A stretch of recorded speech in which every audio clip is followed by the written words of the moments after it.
Eamon Khan here for Seconds Out with Matchroom Boxing CEO Frank Smith. Frank, good to be in York Hall. Return to York Hall for Matchroom Boxing. How do you feel about being back in this venue? It's a great venue. I've been lucky enough to be at many a nights here. As I said up in the press conference, Prize Fighter was my early days, which, this was the home really of Prize Fighter. It's the home of British boxing. And we could have done this somewhere else and sold 3,000 tickets, probably double the tickets than you can fit in here, but then it wouldn't have the same atmosphere. And you go to a bigger venue and people say, why have they gone there? They haven't sold enough tickets, and the normal internet stuff. And I think as we've shown, like with the Sunderland show we did, it's about packing out the venues. And maybe we've made mistakes in the past by not making that decision. But, I think we're in a good place right now. Big fights being made. It's a great main event and a great undercard as well.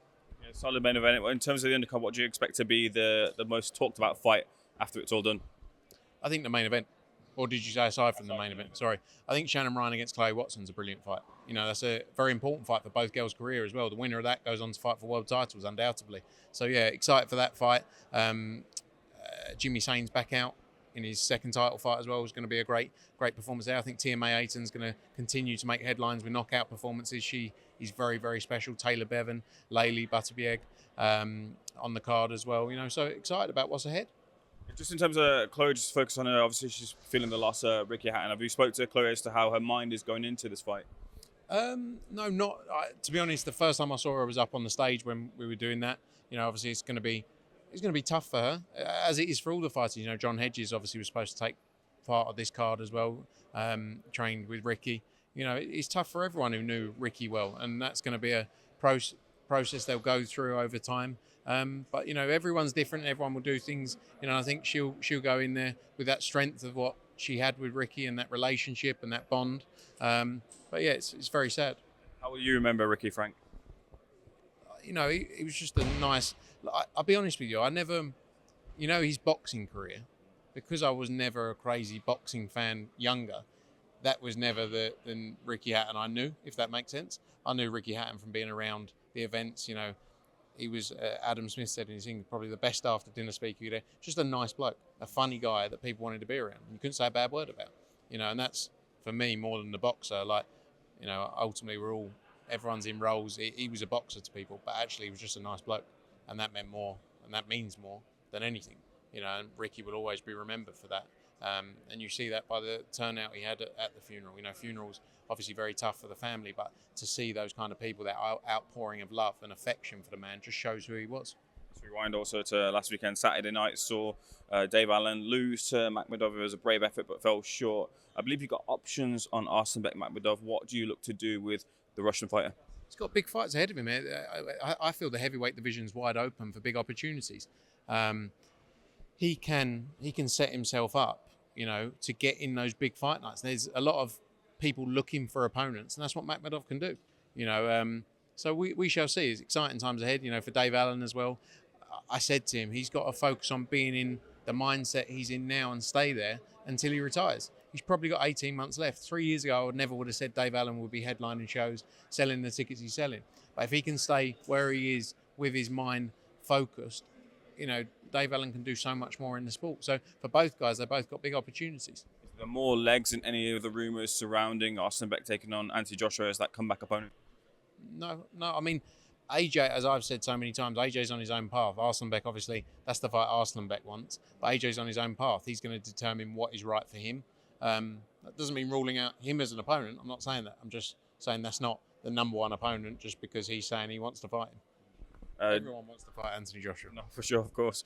Dave Allen looking for that next fight. He's earmarked a number of places where he'd like to fight: Liverpool, Birmingham, abroad as well too. But noticeably, Johnny Fisher is returning back on that Monaco card against MAKHMUDOV.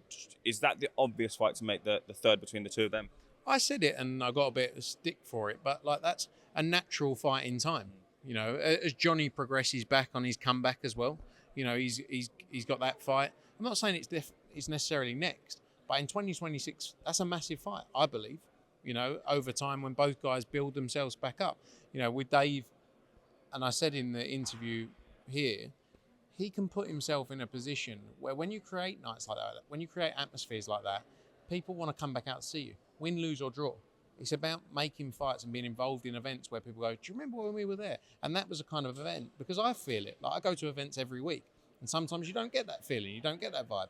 On Saturday night, you got that vibe of people going, I'll come back to this again, because that's the kind of night Dave Allen brings. Because a fight has been announced for his matchroom boxing debut against Gavazzi in Birmingham. The rhetoric coming out of the last fight against Liam Cameron was that maybe Ben Whittaker, look, with the talent that he's got, could maybe be slowed down a bit. Gavazzi, I'm not slating the opponent, but is it the case that you feel maybe Ben needs to be slowed down a bit before he's ready for world title contention? I think he needs momentum. I think he needs to be built in the right fights. I got a bit of stick for saying I don't think he's been matched well up until this point. That wasn't in relation to the Liam Cameron rematch. That was before that, right? Where in terms of progression, and you need to go through all different styles of fights. If he's going to be a superstar and get to the point we want him to get to, and we all believe he can get to, he needs to be prepared as he steps up through the ranks to go up against these pound for pound fighters. Because in time, that's where we want to get to. Every fighter wants to get to that point. So the preparation and the steps you take to get to that point have to be the right ones. And for me, it's about delivering him the right type of fights. I think this is a good test for him here. He showed in the Liam Cameron rematch how good he can be. I don't think the first fight you saw was him. You're not always going to have your best night. But in the rematch, under a lot of pressure, he went in there and delivered a performance like he did. The momentum is going to be key for Ben Whittaker, putting him in the right fights at the right time and building him at the right pace. And I'm excited about the journey ahead. As I've said, 14 months, we're going to have 4 fights. And then moving on to 2027, I think that's when you start seeing him moving into those world-ranked type fights. Valuifi was the previous headliner in Birmingham for Matchroom Boxing. Does he feature on that card? No, he's not. He's obviously mandatory for the WBC title. And the plan for that is early part of next year. He had a very hard fight, as we know, in June. And, the key has been making sure he has the rest, recovery. So when he goes into that world title fight, he's 100% prepared and ready. Some of the news and notes. First of all, the belief is that the Clark and TKV fight might not be happening because of an injury sustained by Jamie TKV. What do you think about the launch card for Boxer and Ben Shalom, considering this latest hitch for their launch? It's not ideal. It's a bit of a kick in the nuts, isn't it? I'm sure. But it's out of everyone's control. So, I'm the first person to kick people in the nuts if I think they're wrong. But if a fighter's injured, the fighter's injured. I'm sure they'll be desperate to do a show. They haven't done a show since, May, June? They're going to be wanting, and momentum is always key in this business. You need to keep yourself out there. You need to keep active. You need to keep busy. And it's difficult when you got things like this. So I don't really think too much about it. I've heard they're saying about putting it on November 29th, the same night as the Ben Whittaker card.